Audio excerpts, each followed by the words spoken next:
এই কি গো?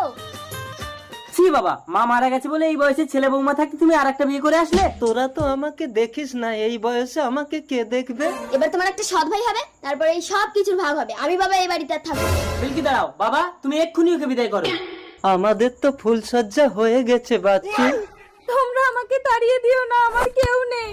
আমাকে দেখতে হবে না বৌমা, তোমার শাওরিকে দুটো খেতে দিও। আমি কলকাতায় কাজে চলে যাচ্ছি, আসি গো।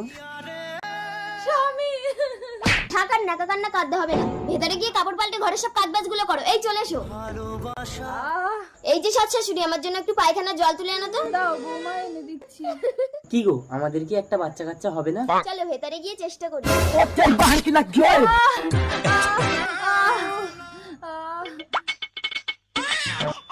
ছেলে হয়েছে, কিন্তু দুঃখিত বাচ্চার মাকে বাঁচানো যায়নি।